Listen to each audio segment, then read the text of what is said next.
everyone for showing up on this rainy evening over here, crossing a river from one island to another. So as Ari mentioned, I'm Mukti Khaire. I am a faculty member here in the business school side of Cornell Tech, which is a multidisciplinary campus, graduate campus here in Manhattan of Cornell University.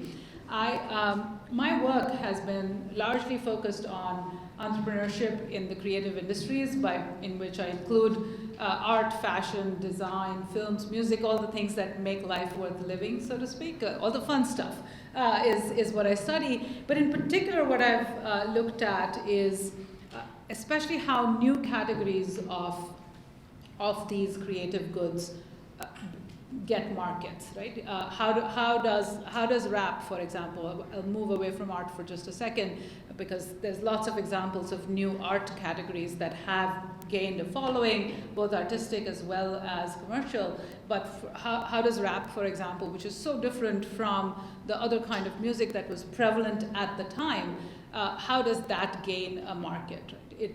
How does it go from being sort of an underground cultural good to becoming a much more widely available and widely appreciated good? That's been the core part of my research, and especially looking at how entrepreneurs, both on the cultural and commercial side, have contributed to the creation of such markets.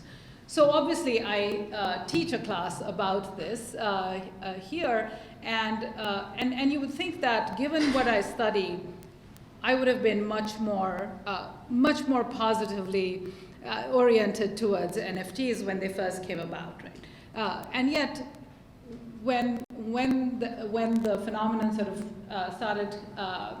started becoming well known, and several of my students in my class would talk about NFTs and ask whether we were going to cover that in the course and things like that. And I know some of my former students are here, so I'll be careful. And I would sort of poo-poo it, Frank, and this is turning into a confessional. But I would poo-poo it and think, oh, this is just another passing trend and sort of a newfangled trend. That being said, and I was being sort of reinforced by people around me who, even today, by the way, when I say this is what I study, I often get a question of, so what do you think of NFTs? And then, which is usually followed up by, it's just crazy, isn't it? This is just completely crazy that it's $41 billion, as Ari pointed out. And at that time, I thought that, and even now, I sort of a little bit feel that way. Like, yes, it feels a little crazy, because I studied for a long while sort of how the art market was supposed to be disrupted by the digital medium, and it turned out that it didn't quite go to where people thought it was going to go, and so I thought NFTs would be the same. And like I said, even though they have slowly become a real thing, I still get the question from people sort of, isn't it just crazy? And most of the times they're referring to the fact that CryptoKitties get sold for a lot of money, and part of me understands. I understand why that question is being or why that statement is being made. And at the same time, that part of me that has studied how market categories get created, how cultural goods become sort of reified as art, so to speak, sort of objects to that classification of the NFT thing as crazy, right? And all art, I want to put this forward, seems crazy. Especially for someone not in that world, peering out from outside in, it all seems crazy, and I understand why NFTs feels especially so, because we have leapfrogged, and I'll explain what I'm trying to say here.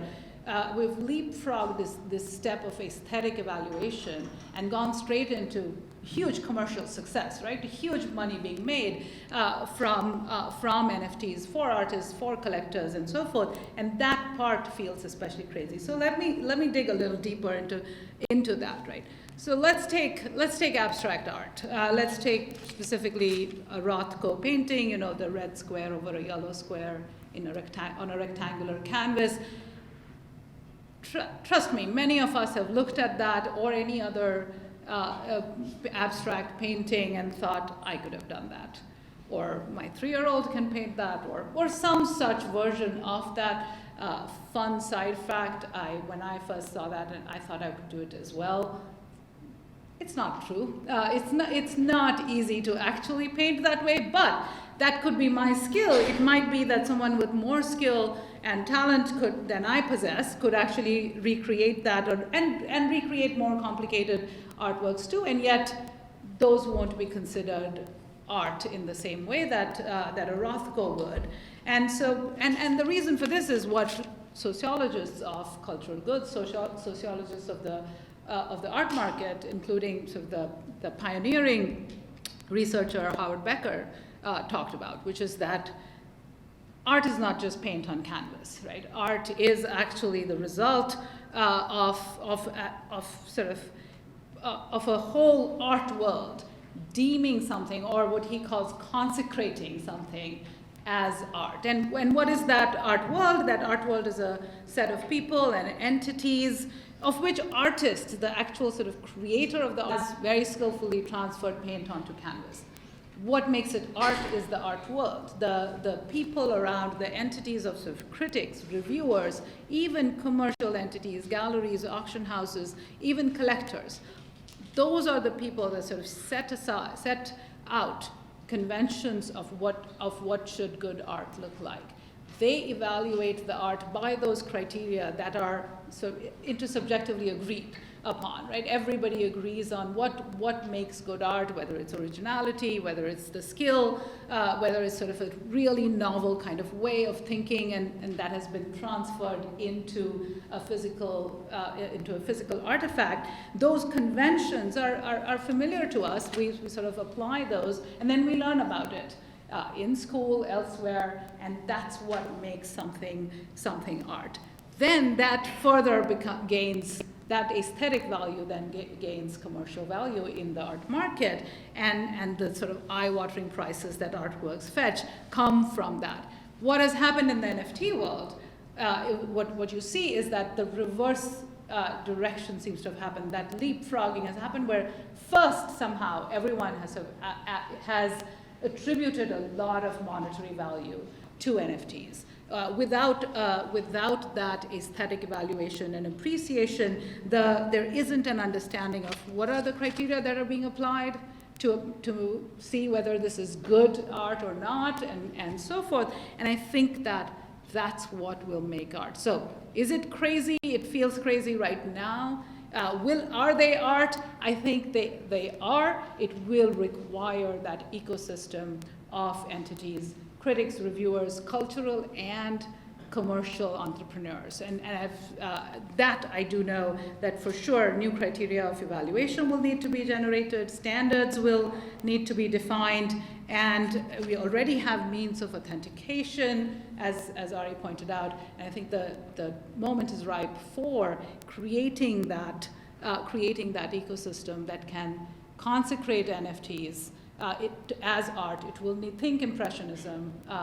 That's exactly what happened. Dealers, critics, so commercial entrepreneurs, cultural entrepreneurs come together to create meaning and to construct the value of art, and hopefully that's what NFTs will get to. They're getting there. It will need the work of all of these entities. And I can take questions, or one question is what I can take one question. Yes.